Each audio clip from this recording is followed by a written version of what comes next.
Welcome back to the Goonerverse podcast, everyone. And thank you to everyone who tuned into the last one. That's our biggest ever pod. I enjoyed that. I wish Arteta had watched it and listened to us. But hey ho. Obviously, we did. It came out Wednesday, didn't it? So just short of a week ago. We spent a lot of time previewing Man City, essentially. And our fears about Mourinho starting midfield were right. But we're going to have a nuanced conversation. We're going to chat about the game not from a hysterical standpoint, not to say that is what people have been doing, but that's just not the angle we're going to take. And we'll obviously look at kind of the wider picture of the title race. We'll talk about some Arsenal news because this is a news podcast. So plenty to go through. Sure, I've talked a lot about this game, and I don't know if you've had a platform to talk about it on yet. So first I'm going to ask how you are, and then I'm going to let you just roll with it. What is your feeling? And we're doing this almost 2 days on, so interesting to know how you feel after the madness of Sunday. But how are you, and how are you feeling about the game? I'm good, and I want to do exactly what you did. I want to express my gratitude to everyone that tuned into the last episode, because I was chuffed that we got our first one to hit 40k, I think. Yeah, I believe it was, yeah. I've always been amazed that even 4 people would want to ever listen to what I have to say about football, let alone 40,000. So it's incredible, and it's testament to the work that you've done. Thank you. On this channel. And may I say, Max, I hadn't noticed this, but Max clocked that there's, I think, in the thousands of listeners on Spotify, which I didn't realize. So even people are listening to on the go, and that means a lot. So some of you will be listening to this now, and a huge thank you, because you know, it's like one thing when you're at home and you put on a YouTube video, and we're super grateful for that. But to go to the effort to listen to it on your travels or whatever, again, means a lot to us that people are tuning in. There's a lot of Arsenal podcasts, like a lot of them. We tried to carve out this news niche a little bit midway through the week. And we're just very grateful that you're all tuning in. So thank you. But anyway, Sheroy, you're right. Where to begin on Manchester City? Look, I mean, speaking of other football podcasts, I'm a big fan of the Big Six, and I know a lot of the people that watch this will be fans of the Big Six. Big up Turkish and everyone on that panel. Big Steve on there is one of those people that when it comes to Manchester City, when he speaks, I listen, because he knows his club inside out, and he follows them like no one else I've seen online. What he said before this game was, well, Pep's going to have to go for it, because he doesn't do anything else. I've never seen him do anything else. I've never seen him set up and be defensive and try and protect a lead. He didn't articulate it in exactly that way, but I knew where he was going. And Sky Sports, before the game, released an interview with Bernardo Silva and Rodri. There was a lot of talk, without using the word, there was a lot of talk about revenge. Avenging the 5 that we put past them. Showing everyone that City are still there to win the title. And I'm listening to all of that. And I'm sat there thinking, okay, they're probably going to try and put it on us, even though they're at the Emirates. I don't think they did. I don't think they did turn up and try and put it on us, in all honesty. I thought they were very astute, and they tried to hit us on the break. So I was caught by surprise. The reason I've gone through all of that is because overnight I have tried my best to do the mental gymnastics, to just try and figure out what Mikel Arteta's position was. And that's the closest I could come. He simply was not expecting Manchester City to turn up the way that they did. He tried to choose a team accordingly. He realised that it wasn't the team that he thought it was going to be, and he did something that we were all crying out for at Anfield. He made half-time changes. He made brave changes at half-time. And by the end of the game, he had every attacker on the pitch, and they had every defender on the pitch. Now, I completely understand that a lot of people will say he wouldn't have made those substitutes had they not taken off all their attacking threat. But for me, that's neither here nor there. That's as far as I can go with justifying that approach and that team selection. But where I eventually landed on why we didn't win the game, why, in my opinion, we never really looked like winning the game, and why I didn't believe we were going to win it when I saw that starting 11, is that last episode we did. The last episode we did, and you will attest to this, we chose an 11 against Manchester City, and you gave me no notice. I did not have time to think about it. I just went with what my gut said and what I thought, this is probably right. And I never like doing this. I'm not one of these guys that very often says, go back and watch what we said, or go back and watch what I said. But on this one, I went Mosquera over Saliba because I just think Mosquera is going to be a little bit sharper. I went Eze in the 10 because I said, my exact words were, when I'm looking at, well, we were going to choose the 10, and I said, in actual fact, can we look at the 10 in the left winger? Because I think one bears upon the other. So we looked at the combinations, and I immediately ruled out Marino and Trossard or Marino and Martinelli, because I thought those combinations lead to a distinct lack of creativity that would hamper us at home. He went and did the opposite. There is just a part of me that thinks sometimes when you're an overthinker, it can be a gift and a curse. I do think this manager overthought it. And very often you see this, I see this on Instagram all the time, albeit in the context of relationships. It's when someone shows you who they are once, believe them. And Mikel Arteta, I think, has shown us who he is more than once, not just in terms of team selection, but also in terms of recruitment. The way that he chose to revamp the squad when he came in was, I'm going to prioritize buying 5,000 goalkeepers and 60,000 defenders. That's what I'm going to do first. You know, he's not really tried to mask it in terms of his actions. And this is where I find myself somewhat reluctantly agreeing with Gary Neville. Gary Neville said on commentary yesterday, it may have been commentary, it may have been pre-match, it was, we need to stop listening to what Mikel Arteta says and start looking at what Mikel Arteta does. And that's where I've landed on it. I am now at a point where I'm no longer really going to express passionate discontent with the way that he starts games. I'm no longer going to trick myself into thinking he's going to go guns blazing. I'm no longer going to have that hope of him doing that in these big games, because ultimately I just don't think it's him. And I've come to terms with it. Sadly, I think that's what cost us the points. Oh, I can't hear you. Are you on mute? Yeah, I was. I muted myself because you're on such a roll. I didn't want to possibly ruin it. Sorry. And then I ended up saying that is probably the best summary of everyone's thoughts and feelings, because here's where the conversation is difficult to have. Does anyone think Mikel Arteta doesn't want to win football matches? Of course he does. Like, of course he wants to win that football match. Some people will say, well, he brings on mascara after we've equalised, and the celebration when we equalised suggested the players they didn't go run for the ball, so clearly they weren't in a rush to win it. And okay, cool. But Mikel Arteta undoubtedly wants to win the football match. It's about a difference of opinion and how the best way to do it is. Most football fans believe that Man City were there for the taking. Most Arsenal fans believe that Liverpool were there for the taking. And Mikel Arteta didn't. Mikel Arteta believed in a closed game, a tight, awkward affair in which, structure, tactics, positioning, dueling were going to be the most important attributes, and that at some point the ball will land in the back of the net. Now, I've always wondered about this. Like, if you've got great attackers and you maximise possession, and you have the field tilt all your way, and you've got the most touches in the opposition box, and you win your duels, and you keep clean sheets, are you going to win most football matches? Yeah, probably. And does that mean you're probably going to win the league? Like, yeah, like in theory, that all sounds great. But football doesn't work like that. The beauty of football is how instinctive it is. The beauty of football is the individualism.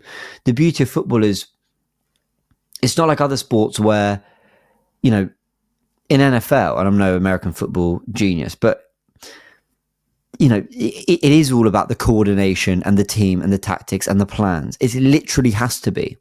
I'm sure you can have moments of individual quality, but it's so rare. Rugby is quite similar. With football, moments of individual quality are not that rare. And there's no accounting for that in the way Mikel Arteta sets up his teams, either from an attacking or defensive perspective. So this game model of, well, let's keep it tight, let's be sensible, let's have a lot of possession, but let's not risk everything to win it. I'm sure the ball will end up in the back of the net for us at some point, is quite flawed over a 38-game season against Pep Guardiola's Man City, Jurgen Klopp's Liverpool, and now Arne Slot's Liverpool. So I think his intentions are to win. I just think the way he thinks he should go about doing it is flawed. And one of the biggest concerns I had going into this season with all these new players was, does he think, now that he has all these new players, that his current game model with the squad, with the added quality, was going to get him over the line? Or did he ever look inwards and go, great, I've got these players, but I still need to adapt the way we do things? And I think one of the best points, followed by what you just said there, your point, and then following that, the next best point I've heard, trying to praise your analysis, was Jordan saying, we can talk about Mourinho and him playing, but ultimately, if Arteta can't coach the attack, it doesn't matter. And I think that's so true. And that's my calm take on it after a night's sleep and a couple of days of sitting on it. No, you're doing yourself a disservice, because that's not your take after a calm night's sleep. You said that pre-season, and that clip went viral for a reason. You said, just because I have all of Gordon Ramsay's ingredients, it doesn't suddenly make me a chef like Gordon Ramsay. And that is another way of saying what you have just said. You saw that pre-season too. Yeah, and it's perfectly valid. My primary issue is, and I think you've alluded to this earlier on Forever, but I want to elaborate on it a little bit. Mikel Arteta is someone that believes in things like energy, for example, right? And you don't get a second chance at a first impression in any walk of life. Now, what is the first impression that you are giving Manchester City when you name that lineup? Yeah, that energy, cowardly, and it transmits to the fans. Anyone that's worked in any sort of hierarchy, anyone that's played in any team, anyone that's done anything that is remotely hierarchical, knows that more often than not, these things are not bottom up. They're top down. You're called the manager, you're called the director, you're called the partner, you're called the supervisor, you're called whatever you're called for a reason. People talk about the captain setting the tone. People talk about playing out from the back and the goalkeeper setting the tone. People talk about the 10 setting. No. The manager sets the tone. And that was the first impression. And that's what's quite disappointing. But I don't want to go into it too much, but I do want to touch on this whole celebration thing, because it has formed a large part of the discourse. James, if we score that goal to equalise against Burnley, I guarantee you we all run, pick the ball up and go to the halfway line, because that is a game that we were mortified to be behind in. That is a game that we think we should have won. That is a game we think we can win. It says everything about the belief. And I think that may well again be a top-down thing. Looking at the way Mikel Arteta celebrated that goal, not just the team, looking at the way that he did, I firmly believe it's top-down. I think he's very, very deferential to Pep Guardiola. I think there is an element of, I know how great they are because I have been there. And I think that is somewhat of a hindrance in a game like this, right? But the real problem for me is that it has somewhat plagued the players now. Those players, I know, against lesser opposition would have taken the ball back to the halfway line, but they didn't. And there were so many of us. This is the first time in a long time we've scored a goal, an equaliser, a meaningful one. I didn't really celebrate it. Mm-hmm. I wasn't screaming. I wasn't elated, slightly relieved, but I was thinking, go on. And the longer I was watching that television, the more I was quietly infuriated. But Sheroy, do you think that's because the players and the manager won't have carried the frustration that the fans did? And this is where maybe the fans from the actual playing group are so different, because you're so right. You don't get a second chance at a first impression.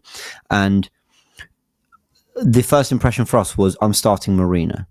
And we went, oh. And that's how we feel. And we're carrying that frustration pretty much through the game. Like pretty much through everything we're watching, while we're either level or behind, we're frustrated because we didn't feel we had the attacking quality to actually go and beat Man City. And no mood was ever going to be changed unless we basically scored and took the lead, or at least we're knocking on the door, right? But the players and the manager probably don't think like that. They're probably thinking, okay, Mourinho's starting. Like, I don't imagine Declan Rice is there going, oh, Mourinho's in the team. Do you know what I mean? I don't think that's how professional footballers work. They know each other. They're all, they're teammates. They're colleagues. They will know what Mourinho's capable of. And we might see it differently. Do you get what I mean? They have a totally different perspective on it. So from their angle, they might have thought it's not happened for us, but we've dug in and found a way. Yay us! Whereas we're going, it should never have got to this in the first place. And that's where there's a difference in perspective from the players and the fans. That much I understand when it comes to perhaps our gripe with the lineup. But I can't really see a reason as to why these players wouldn't think that they ought to be winning every home game. Yeah, that's a good point. Not that you're entitled to, but that you ought to. or that Yeah. you ought to at least give absolutely everything that you can when you've got a limited amount of time available. Now, the reason I say that, going back to that energy point and the intangibles, I think is the word, as opposed to untangibles. I really should know that. It is intangibles. I think it is isn't intangibles, yeah. Yeah. If you're in the Emirates and instead of everyone celebrating, you see everyone fighting the City players to get the ball back because they're trying to obstruct Zubi, who was doing it. I'm not overlooking that. But if everyone goes there, gets it back, and someone just looks at the crowd and goes, like that, let's go. How often do we see players do that in like the 6th minute? And we're going, well, what are you doing? Why are you doing that now? So true. This is the moment to do that. Mm-hmm. This is the moment when suddenly the Emirates, which sounded relatively flat on the television, could have turned into a cauldron. Mm-hmm. And then for 5 minutes as well. God only knows what happens for those 4 or 5 minutes. God only knows what happens. And if there is a period of sustained pressure and we're at home and it looks like we're on the brink and it looks like we might score, who knows? Maybe the referees do for us what they sometimes do for Liverpool, and they play on a little bit longer because they think might get a result. Maybe they get influenced by the fans. Maybe the referees get influenced by the fans and they go, all right, they're going to get on to me if I blow up here. That's because, they scored a goal. Maybe I should add on an extra 30. There are so many things that I have been precluded from finding out the answer to because of the way that we went about it after we scored that goal. And that does not sit right with me. And the reason that I'm upset is not because a point against Manchester City is disastrous. It's not even because I think 5 points against Liverpool is irreparable.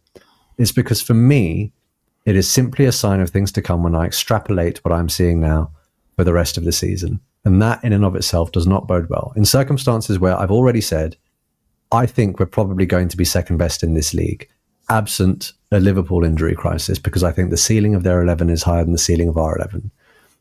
In a season where I think it's really our squad depth that may carry us through.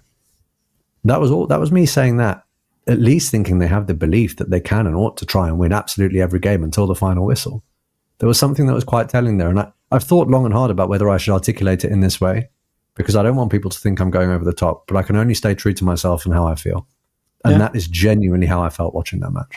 Yeah, I agree. I think along with the disappointment of not winning the game, I think a lot of people came out extremely flat about our prospects under Mikel Arteta to actually get over the line and win, because I don't think people might think this is just like a nice throwaway line, but I really mean what I'm saying. I don't think you can stumble to a title, and by stumble, I don't think you can like conservatively sort of like, tepidly walk your way over the line. I think you've got to quite aggressively go win it. I don't know a team that's won the title that hasn't either scored the most goals in the league or had the best goal scorer or had the best player. There's got to be something about that team that you go, that's the X factor, or that's the entertainment, or the most world-class players, or the best manager. What of those 5 things that I've said have we got? We don't have the top scorer. We don't have the best player in the league. We don't have the best manager in the league. We're not the top scorers. And no one can say we're the most entertaining. I don't know what my 5th point was, but we'll chuck that in there. So what's our thing? And you can say our defense. Now, a lot of people say, what's that famous attack wins games, defense win titles? Absolutely. But I'm talking X factor. That's not X factor. That's a brilliant thing to have. And it's why we're a very, very, very, very good team. But I want to be a great team. And absolutely. That brings us on to, I suppose, the wider conversation. How do you feel about the title race? We've seen 5 games. We've seen Arsenal away at Anfield. We've seen us play, to be fair, 3 of our biggest rivals and 2 of our biggest title rivals already. We've been to Anfield and Old Trafford. We've got St James's Park to come. It's been a testing start, to be fair. What do you make of our title potential? In all honesty, it hasn't altered from our predictions at the start of the season. I still personally have us second, and it's frustrating to say because I completely agree with everything you're saying about the defence. It's a fantastic platform. It's an essential platform if you want to win a title. The real frustration is, I know we may not have the best attacker in the league. I know we may not have the person that's inevitably going to win the Golden Boot. I think we all know who he is. But we do have some of the most devastating attacking depth in this league. And I do think, I don't even want to say on our day, because it shouldn't be limited to on our day. I say on our day because we don't see it very often, but I think in terms of personnel, we have absolutely got the propensity to see it more often than we do. if I had seen something in these first 5 games to suggest that we were going to see it as regularly as we ought to, I may feel slightly differently. But over these first 5 games, I haven't necessarily seen that, right? If I'm looking at the games that we've dropped points in, my issue with that is all of the transfers that we brought in. There were so many people that said, well, our record against the Big Six was fantastic. Our performances against the Big Six were fantastic. It was actually against the slightly lesser teams, no disrespect to them, that we struggled. I'm looking at the first 5 games. Against Manchester United, there are a number of reasons, a multitude of reasons as to why that performance may have looked the way that it did. We looked bad. We won because of a set piece. Against Liverpool, we looked devoid of ideas. We looked distinctly unadventurous. Again, I think it was top-down messaging. We lost. Against City, we again set up with what I think, I don't think I'm being too harsh, with what to me looked like an ever so slight inferiority complex. Yeah. Until we realized that they had basically taken off the vast majority of their attacking threats, and then we went all guns blazing. But against the lesser teams, fantastic. 5 against Leeds, 3 against Forest. These are the sorts of games where maybe we might have struggled. So we've recruited and done well against what our perceived shortcomings were last year. But now we appear, again, first 5 games as isolation. I'm not saying this is going to persist for the entire league season, but I'm looking at the first 5 games. We appear to have lost something in these big games. You can't improve in one area and then take one step back in the other. That is my worry. And it goes back to what you said earlier. I think now, and what I said at the beginning, I think now I've seen enough to know which way this is going to go. I hope I'm wrong. I hope I'm wrong. There is a world within which Mikel Arteta looks at Liverpool, is relatively stubborn again against City, but people might interpret his decision to change things at halftime, notwithstanding what he said, which I think he was being dishonest when he was trying to justify what he did at halftime. But people might look at what he did at halftime and said, fine, he's now seen enough. And he now understands the way in which we're going to win against the big teams and the smaller teams. This has to be the turning point. I personally don't believe it. Only time will tell. And I think because of my monologue at the beginning, everyone knows that I don't believe it. I mean, where do you stand with it? Do you think that that was him, that halftime change was him going, okay, I acknowledge it and I'm likely not going to do it again? No. I thought that was him being desperate. I thought that was him just being desperate and just going, Man City aren't as good as I thought they were, so I'm chucking on Eze and Saka. Okay, Madueke came off injured. We'll chat about his injury in a little bit when we go through the news section. But like you said it yourself, and you quoted Gary Neville. I hadn't seen that quote. Stop listening to what Arteta says and look at what he does. And you know what I find difficult about this is I want to make a very clear distinction. I don't think Mikel Arteta is a defensive manager. Like, I don't think he's a pragmatic defensive manager who can't coach attacking football, because Arsenal can play some very good football. We had the ball and dominated against Real Madrid at the Emirates. We have been to sides.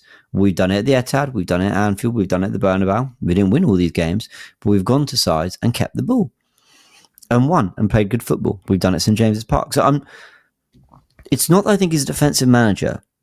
It's that I don't think it's crazy. I don't think he believes in his team enough. Like, basically, I think if you gave him Man City of 2017 with Sane and Sterling and De Bruyne and David Silva, you wouldn't see this football, because I think he would beyond trust them. A little part of me feels like he doesn't quite trust this group. Like, he doesn't quite, or actually, let me put it this way. I don't think he trusts the game to just kind of happen and us to come out okay.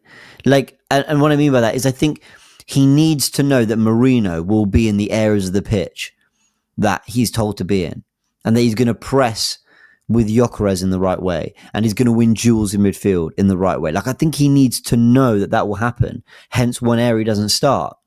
And he doesn't trust the kind of beautiful randomness of football, which is, I'm going to chuck an 18-year-old in there because it's going to liven up the crowd. It's going to be unpredictable for Man City. He's going to make errors, but he might win us the game with some magic. And the game becomes a little bit more random. I don't think he trusts that. I think Jurgen Klopp was like the anti-Arteta. Like when I look at his footballing philosophy, it was the complete opposite. It was, we'll dominate, but without control. We're going to dominate with chaos because we're going to win every second ball and we're going to sprint to everything and we're going to pump it in early. We're going to have unbelievable crosses of the ball and we're going to have not wingers on the touchline, but a three that are constantly moving around. And we're just going to be madness. I don't know, they evolved over time a little bit, but it's like that's like the anti-Arteta. But to let your team do that requires massive trust because Jurgen Klopp went from a manager who for a few years had a team that did concede a lot of goals away from home at times, that was leaky, that did score goals but lost games it shouldn't or threw away the odd lead or whatever, until it clicked and bam, it was unbelievable. With Arteta, I'm waiting for like the opposite. Where's that moment where you like the defense is so... I know I'm waffling. I'm kind of making a point as I go on, but I'm just like, it all comes back to the word trust. And I just don't think he has that. I don't want to call him a coward. I don't want to call him someone, I don't want to say he doesn't want to win games or things like that. I just don't think he fully has the trust to move away from a stricter game model and allow the team to flourish. Playing devil's advocate. Yeah. There are a lot of people that would suggest it doesn't matter what team he has. It wouldn't even matter if he had the prime Barcelona team because there are personality types, James. There are some people that are willing to quit their day job and go full-time on YouTube, knowing they're not going to have a baseline, but they're like, I'm going to take the risk because this is going to get me to where I want to be. Those people, and I'm not one of them, by the way, I'm quite risk-averse. I've kept my day job. But there are some people where their fear of failure, and this isn't to say they don't want to win, but their fear of failure is outweighed by their thirst for success. They just are. And he strikes me as someone that is so afraid to lose that even though he wants to win, his fear of losing outweighs his thirst for victory. It's quite a personal thing, that, you know. I'm not disagreeing with what you're saying, but that's quite a personal, not attack, but like you're basically saying you're too scared to get it done, Mikel, which is a big thing to say to a football manager who faces the media and faces the fans and all that. Do you get what I mean? Yeah, and the reason I didn't use the reason I'd never use the words "you're too scared" is because when you take the managerial job at Arsenal at the stage of his career that he took it at, I know you've got something about you, and I know you want the biggest job. And when you go in and you send messages about I'm going to clear out this dressing room, I'm going to transform the culture at your club, I'm going to reconnect the fans with the players. In fact, I'm not going to sit here and talk about the top four. I'm going to sit here and be very candid about the gap between us and Liverpool. But I'm going to say that one day we're going to get there. I'm going to be very candid about the gap between us and City. And I'm going to say one day we're going to get there. He has done some incredible things that take a lot of bravery. Please, I don't want anyone to think that I'm, again, I deliberately haven't used the word coward. I haven't used the word scared. But when it comes to this sort of big game, there is just something about the way in which he sets up and the way in which I see the players play and the way in which he analyzes a game afterwards that is the absolute antithesis of the way that the vast majority of us have seen it. He keeps talking about control. He keeps talking about limiting the opposition. He keeps talking about it being unprecedented in terms of the way that we nullify the opposition. All of these things and the way in which he articulates himself do not lead me to believe that that is someone who's thirsty to win. They strike me as the words and the marks of someone who actually takes great pride in having made himself very difficult to beat. And that's where I'm landing on it. And that's why there is an argument to suggest that it actually doesn't matter who he has in front of him. Because look, we've gone and bought the guy who scored the most goals in the world last year. We've gone and bought a very creative 10 left winger. Call him what you want. We've now got the attacking depth for Saka that we were crying out for. We've got some very enthusiastic youngsters. But the approach in these big games has not really shifted. Some might even argue he's slightly more risk-averse this season in those big games for one reason or another. Again, I'm just going off what I see in the first 5 games, and that's the way I see it. Yeah, and I brought it onto the title, and Where do you have us for the title? Where do you have us now? Well, I had us second. I can't remember what I said in our predictions. I think I said second or third. And I still have us there because I don't think... Basically, I'm more confident in Liverpool gaining control of games and actually winning by 2 or 3. I have more faith in that happening before I have faith in Arsenal suddenly. It's difficult. Our goal difference is good, but I don't know. I just think, to sum up, I think Liverpool fix their problems better than Arsenal fix ours. And Liverpool have 5 wins out of 5. Like, what problems? They do. Let me just quickly bring up their fixtures, because I carry on. But I was looking at this, and we might need to do this again after the next 5 games, because things could look different after those. But I mean, carry on. Sorry, I think I cut you off. I agree, but we got Newcastle next. That's a must win. And we're going to talk about Newcastle in a bit more detail. I really want to hone in on this, like with the title race, with the disappointment of Liverpool and City. We never once said, well, that's the title done. Well, we're too far behind. Well, I think it's so early. Like, in 3 weeks' time, if Liverpool have one bad result and we do our job, we're within 2 points again. And you're saying, 8 games gone, we're 2 points behind Liverpool with all these games we've played. And actually, it's looking quite bright.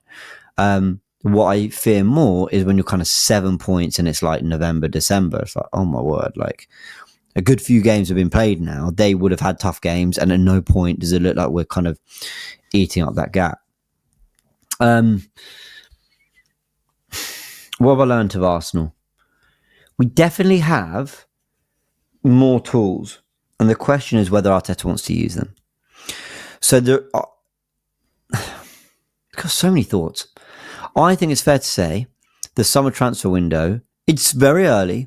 It's proving a success. I think Zubimendi and Rice have a good thing building. Mosquera looks brilliant cover for Saliba. Madueke looks amazing cover for Saka. Eze looks like an upgrade on the left, but can cover for Erdegaard in central spaces. We've added a brute goal scorer in Gyokeres, who has barely hit the ground running, and he's on 3 goals already. And Eze plays a lovely chip ball over the top to Martinelli for the equaliser that I promise we wouldn't have scored last year. I don't think anyone could pick out one goal like that last year. And if someone does, they'll say probably the Trossard to Havertz one away from home against West Ham, but that was to put us 4-0 up. I'm talking, when we need a goal, do we have that invention? And for that, I kind of stop and go, the squad is in great shape. The tools are there.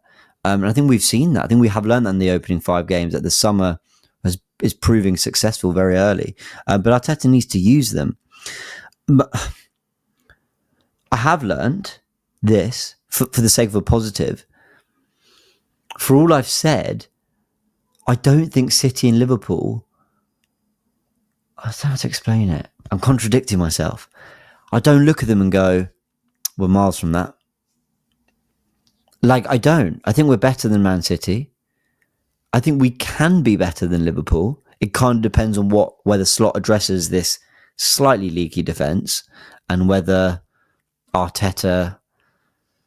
I don't know, it frees up the attack and kind of gets the attacking patterns going. But I think we can catch them. It's just like, I have more faith in Slot, to be honest, to fix those things than Arteta.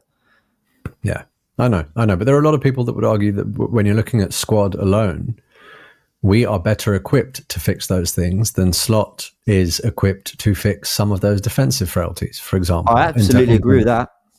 Right, so we're looking at personnel again, and let's make it positive, because we've been 2 glum bastards for half an hour. Let's try and make it positive. What can we do over the next 5, 10, 15 games to turn the tide somewhat?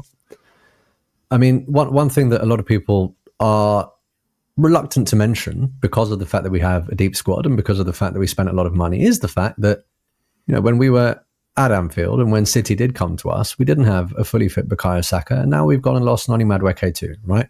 It seems to be this bizarre sort of 1 in 1 out policy when it comes to Arsenal and injuries. We were at Anfield and we lost a man that some might say is the best defender in the world after Virgil van Dijk. Mm-hmm. Our captain hasn't really been able to start and finish anywhere near enough games, and certainly not the big games. Mm-hmm. And he's absolutely a tempo setter, and he alleviates a lot of the concern when it comes to selection, right? Because for everything that I've said about Mikel Arteta's team selection, if Erdegaard's fit, Erdegaard plays and Mourinho doesn't. in my opinion. And I think Arteta does go for that. It's just that in this game, for one reason or another, the manager sought to replace Ødegaard's defensive attributes as opposed to his offensive attributes. Fine. There is a world within which Arteta has learned.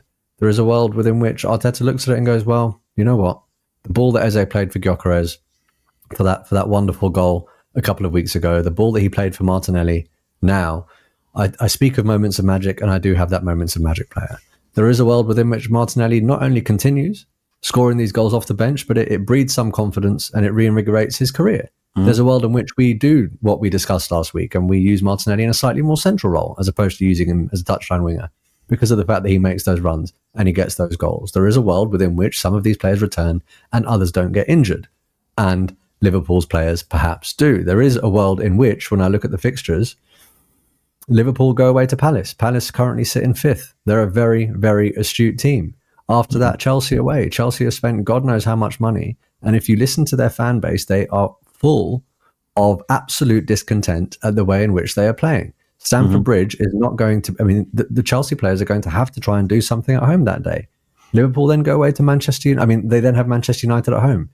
I know that United get pumped everywhere they go, but somehow, against these teams, they do somehow pull a performance out of the bag, right? Now, I know this is all predicated upon us doing our job, but I started by discussing what I think we ought to do and what we perhaps could do to really kick on, right? And we're like this. I know I'm like this. I'm not someone who absolves himself of this. My mood does fluctuate result on result. It does. What do you want me to say?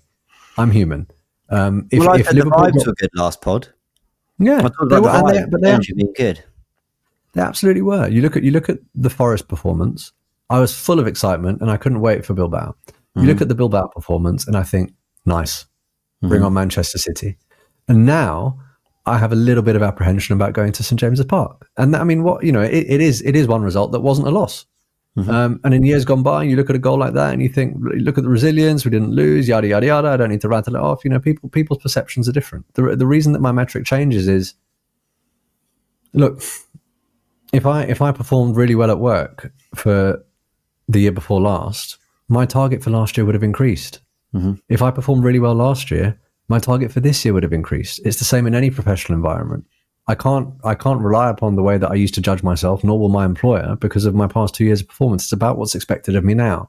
And what's expected of us now was to beat that City team at home. What's expected of us now is for some to win a major, for others to get very, very close and accumulate trophies elsewhere. But I understand we're focusing on the Premier League now. That's all to say. Even though I might sound a bit, all hope is not lost. There are things that can change. And the manager, for everything that I've said about where I think his mind is, I do think that if he really wanted to, and if he really felt it, he is absolutely smart enough to coach an attack, to coach a very, very prolific attack if he wants to. I just think at times the man can be his own worst enemy. Yeah, I agree with all that. And obviously, we're going to need some results to go our way. But there's things internally we can do to at least put points on the board and keep trying to put some point pressure on Liverpool. And you don't rule out any other team that's around us. Tottenham have the same amount of points. Bournemouth do. Man City, I'm sure we'll accumulate them over the season. I'd like to see things like if Eze is going to be R10, can he play it from the left 8, swap Rice over? If Marte's in this great form, and you're not going to play Eze on the left, then give him the minutes over Trossard. Keep playing to the strengths of Gyokeres, who, when released early, is making those runs into the channels. Keep the supply line because he'll put it in the back of the net. I don't know. I see positives in Arsenal. I don't want 1 week on, not even 6 days on, to say, after saying, the vibes are good around the place, to suddenly say, I don't know, because it's been flattened by the manner of that draw with Man City, but it can very, very quickly be brought back. You win at St James's Park, suddenly everyone's going, so you've won at St James's Park, you won at Old Trafford, you lost at Anfield, that can happen. You drew to Man City, that can happen, and you beat the other two teams. You got 4 wins out of 6, and you only dropped points against your title rivals. One of them was an away defeat to a world-class free kick. You can very quickly change the narrative and change the picture. But so much rests on that Newcastle game.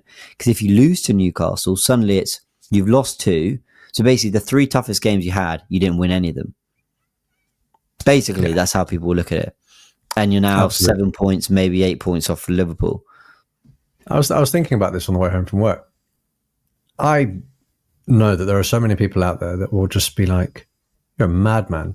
You can't call any game in the first 10 a must-win game, surely." But Yeah. the more I thought about it, the more I really did feel like this was a must-win game, and Well, Man that City is or Newcastle coming. Newcastle, and that is irrespective of what Liverpool do, because if Liverpool lose and we fail to win, a team like Liverpool will not give you that many opportunities to make up on lost ground. If we needed to learn that, we learned that last year. There were a number of times when they slipped up and we didn't take advantage, and it came back to bite us in the arse. Same if they draw. But if they win, you absolutely cannot give a team like Liverpool the caliber of lead that they will have after that game. You can't. And exactly what you're saying about the feeling at the club, the feeling amongst the players, the feeling amongst the manager. Weirdly, Newcastle away.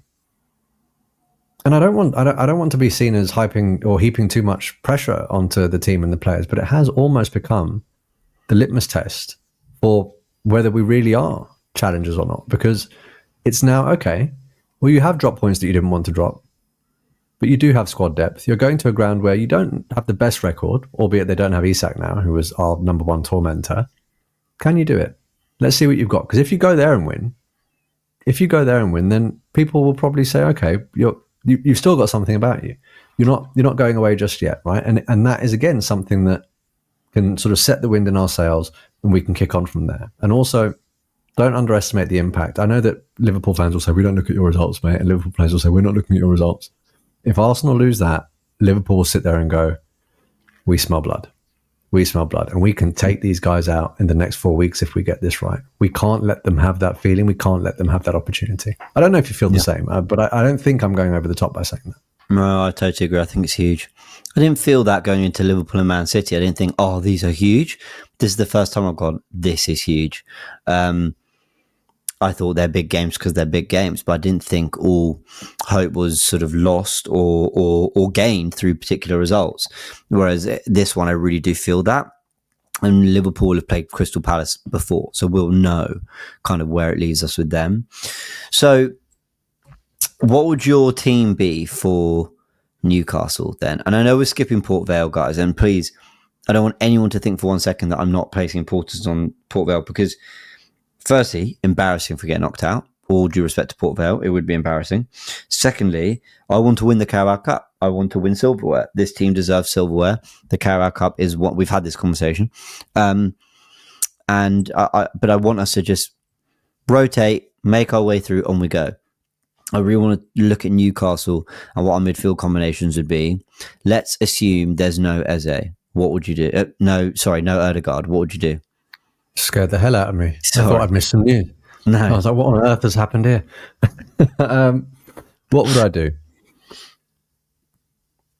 Raya, Timber, Saliba, Gabriel, Calafiori. So Saliba would keep, you wouldn't go Mascara. Yeah, I'm not, because now it would be dropping Saliba, wouldn't it?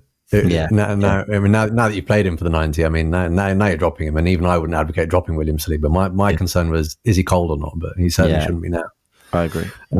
Looking at the midfield, I'm still. This is the problem, isn't it? Because you sit there and you moan about Marino, and then you look at a game like this and you go, "Oh, but is this the game for him?" I don't know. I'd still probably go Rice and Zubimendi with Eze in the 10. Saka has to start on the right. Gyokeres has to start up top. And on the left-hand side, I'm going Martinelli. That is my team. That is my team. So that's the team I wanted for City, but I wanted Mosquera instead of Saliba. That is the team. And I do think that in these big games, or in these difficult games, that is a well-balanced side. In games against slightly lesser opposition, I may not have gone for Martinelli on the left, because I have chosen him partly because of his work rate and his defensive capability when I've chosen him. Against slightly lesser opposition, I might lean towards Eze on the left and maybe an Ethan in the 10. You know, something a little bit more bold, something with, double the creativity, if you will. But I do think that's balanced. And I know the conversation isn't what we think Mikel will do, so I'm not going to derail the conversation. What do you want to see? I would go Same back five, so goalkeeper and back four, Rice, Zubimendi. I'd go Saka, Waneri, Eze. I like what Okay. Marte is doing off the bench, and I'd keep at that. I also think they're going to play with wing backs, and I think the chances of a Martinelli having a load of sort of joy up against Livramento, helped out by Fabian Schär or Malik Chow, I just don't see him having that kind of success. Eze floating into other areas and us trying to really congest, because they've been playing a 3-4-3, which is essentially a back five out of possession. I think you can really overrun that midfield if you get Waneri, Eze, Zubimendi, Rice all around there. And they are a team that don't allow for very much. So I want the shots being taken by Waneri, by Eze. Marte can come on and run at tired legs, or can take confidence from the impact he's had off the bench for the last few games.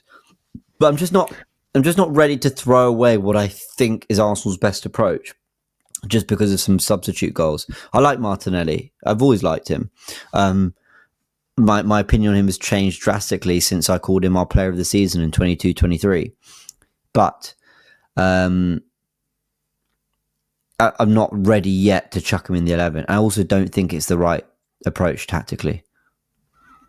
What you're saying about not being ready to throw Nelly into the 11, I personally, and a lot of people won't like me saying this, I'm personally not ready to throw Ethan into a game like this, into a 4:30 on a Sunday at St James's Park when the Geordies have had all day to get a few pints in them, and that's an extremely physical midfield and a tough back line.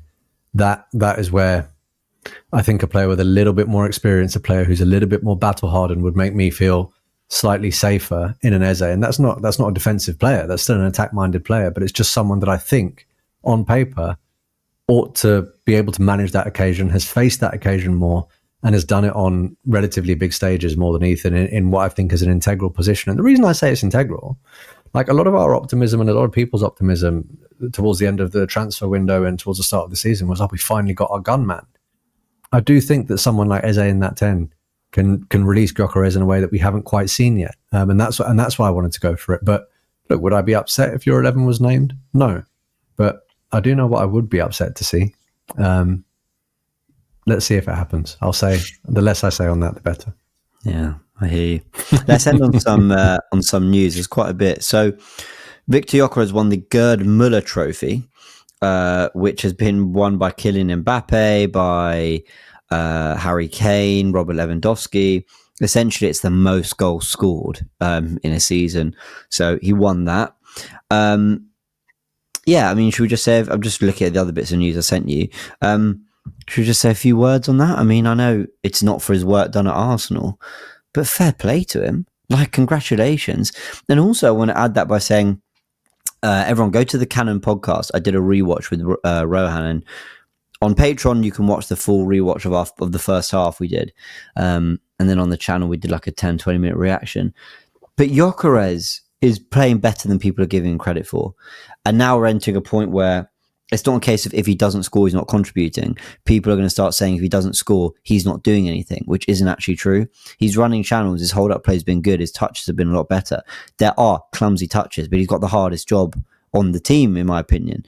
And I actually think he's coming to life a little bit. And congrats on the trophy win, the individual trophy win. Yeah. And major congrats on the fact that I think his performances are getting better for someone who is doing something that doesn't come that naturally to him. Absolutely. And look, I mean, if there's one thing that having someone in your ranks that has won that trophy tells you, it's that you do have someone who is capable of scoring an ungodly amount of goals. Mm-hmm. So it's testament to the recruitment, and it's testament to his capability. Let's see it. Let's make it happen for him. Football's a team sport for a reason. I know. We went on. We waxed lyrical about him, didn't we? About the fact that if you give him the ball in not necessarily the perfect area, but even sort of the right area, there is a lot that he can do to make things happen for himself. Let's try and not have to make him do it himself. Let's try and put it on a plate for him and see where he ends up, because I'd be devastated for him if by the end of his Arsenal career he looks back and says, I was hampered. my hands were tied here. I couldn't even show you what I was about because of the way that I was played and the way the team set up, you know. And I don't. The real thing is, I don't think it takes wholesale tweaks. I really do think it takes slightly braver team selection and slightly better execution. And again, we're only 5 games in. These things may come with time. These things come with chemistry. These things come with relationships. These things come with understanding dynamics. You know, one of the reasons that, I mean, Salah said it himself about the front three, right? He said that the front three that we used to have, we all knew each other. People knew where I was going to be. Trent knew where I was going to be, even not just the front three. Everyone knew. Right now, we're still learning. It looks good, but we're still learning. That's why there are a few more misplaced passes. That's why we're not quite at it yet. And I'm sitting there going, yeah, but you're still scoring a shitload of goals. So God knows what you're going to do when you're at it. But these things are real. You know, these things are real. Yeah. Noni Madueke. There were some rumours online that it could have been an ACL injury. It's not. That's been confirmed by Ben Jacobs. We haven't had any kind of main Arsenal sources, David Ornstein, Sammy Mockbell, whoever come out, or Gunnerblog from the Athletic come out and tell us what is going on. So we await that. But it's a knee injury, and it could be a little bit of a spell out. It's a real shame because he was looking really, really bright, Sheroy. Let's hope it's nothing serious. And I won't pass too much comment on whether it is or not because we don't know. But even if it's 2 months, that's really disappointing for him. If it's a month, that's a real shame, but we'll get him back. I mean, look at Saka's injury was a month, and now we're already talking about him back. So that can come and go quite quickly with all these international breaks.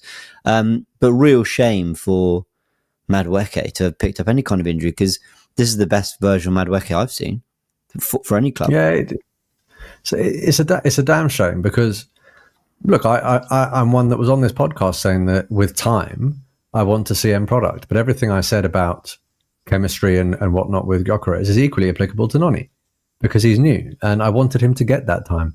And I wanted him to get that rhythm. And regardless of the fact that he didn't have end product in terms of goal contributions, he did look our primary outlet and our primary threat. And he did give us something different. And we've lost that now. So it's a shame for him. It's a shame for us as fans, not just in terms of entertainment, but also in terms of how potent our attack is. So I wish him all the best. And in many ways, I'm sort of glad it wasn't Arteta taking him off for some sort of tactical tweak because that for me would have confused me even more.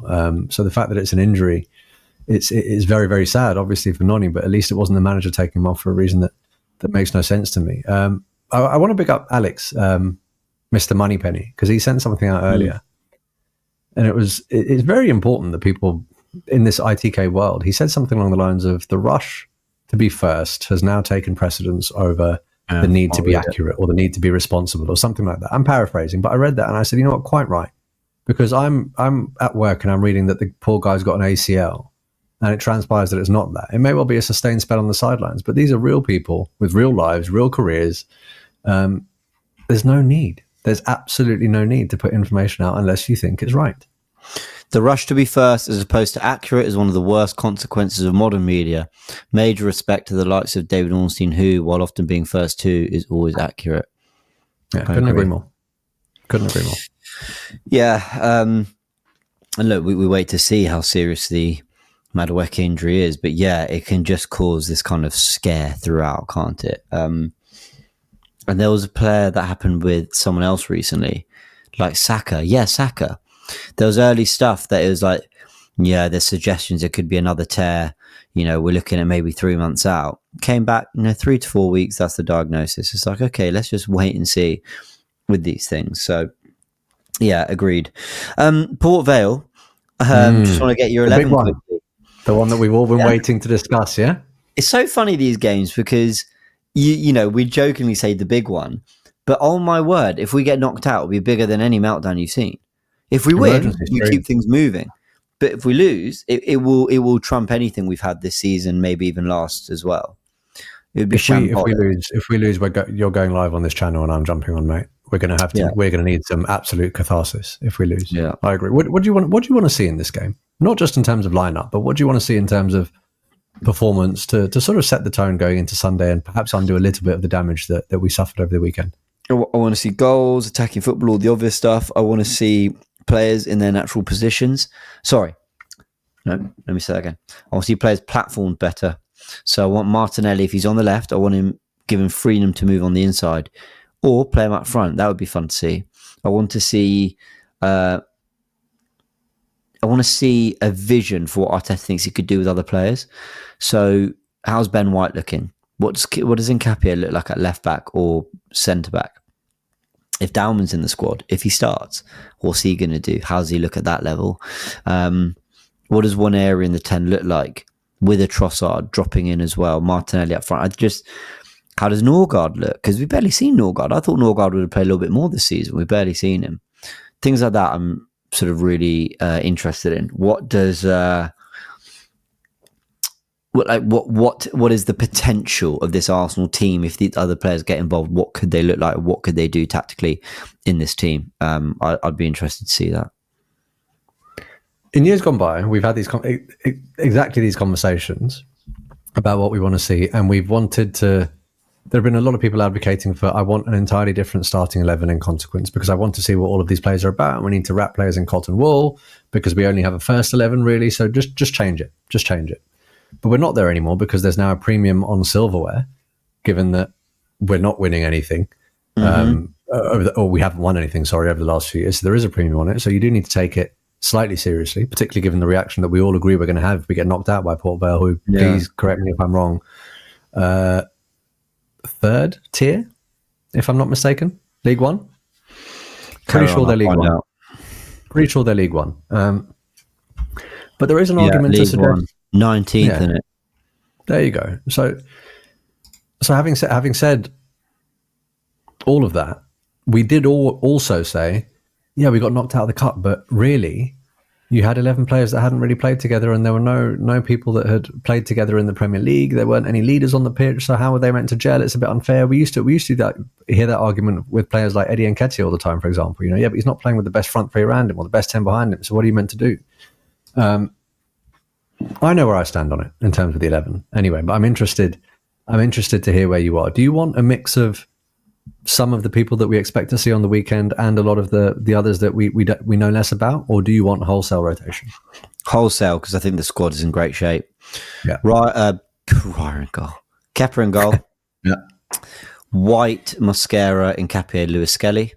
Disappointed Lewis Skelly's not getting more minutes. I think he's deserving of more minutes. I think he could have had an impact in games where we've needed goals.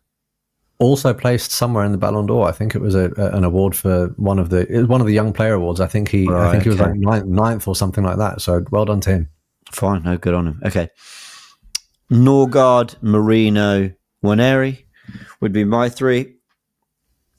Trossard on the left. Oh, poke my eye. Martinelli up front, and Dalman on the right. And I'd bring on Saka, Gyokeres and Saliba just to get the minutes. They're the three big boys I'd get on at some point. Yeah, what about you? I've done this before, and I don't think you could see it last time, but I'm going to try it again, just to prove I'm not. Port Vale 11. Does it show up with anything here? Can anyone see that? Go on, get a little bit closer. Closer? Yeah. Okay, it's not happening, is it? Go on. I trust you. Read it out. Exactly yours. I'm not going to bother. Exactly yours. The only thing I would perhaps turn my mind to, I think Ødegaard in the pre-match program or whatever, where he writes his little spiel against City, he said something about the injury being the same one and it was aggravated. He didn't say when he was back. If he's maybe fit, I would perhaps get him in and put Ethan on the right and tell Max that he can come on a bit later, because Damon is still really bloody young, and I don't think he's going to be aggrieved if he's not starting at all. I think the fact that he's even in the fray is probably enough for him at this stage of his career. But I absolutely don't want Ethan to miss out on this game, and he absolutely must start, because there is an argument to suggest that he will be aggrieved that he's been overlooked in Ødegaard's absence. And we do need, I've said it before and I'll say it again, some of the best football I've seen under Mikel Arteta, some of the best attacking football I've seen under Mikel Arteta, when the attack looks like a well-oiled machine, puts fear in the opponents and their defences, is when Ødegaard is at his best. And it's so important for him to be there. So I need him, if he's fit, to get some minutes, and we need to play him back into form. But that's the only thing I'd say on the 11. Other than that, in complete agreement. Yeah, I actually agree with that. I actually completely agree with that. If Ødegaard is fit, start him and get Waneri on the right. Yeah, I've got no problem with that. All right, we're going to round it off there. That's been the Goonerverse podcast. A lot of chat about the wider impact of the title race, but Arteta's approach to games, why we think that is. I think we discussed it quite calmly, but appreciate it will spark debate in the comments, so let us know your thoughts. Remember, this is on podcast platforms, and go subscribe to Sheroy's Voice, man. Sheroy's been a pleasure having you as always. Thank you, mate. Keep saying it. Highlighting my week. And once again, thank you to everyone that continues to watch this. Thank you to everyone that continues to give us feedback in the comments, engage in the debate in the comments. We do read them all, even if we can't reply to all of them. Love to James. Love to the Goonerverse community. And until next time. Appreciate it, man. Thank you. Thanks all. There'll be more videos this week. Goonerverse News, keeping up to date with all the latest updates and everything in the Arsenal world, all the latest news. And there'll be a match report on Goonerverse News and a sort of a live analysis and player ratings on this main channel. So look out for that. Either Wednesday night or Thursday morning. I'll see when I can best do that. But yeah, big thanks to everyone. Catch you all in a bit.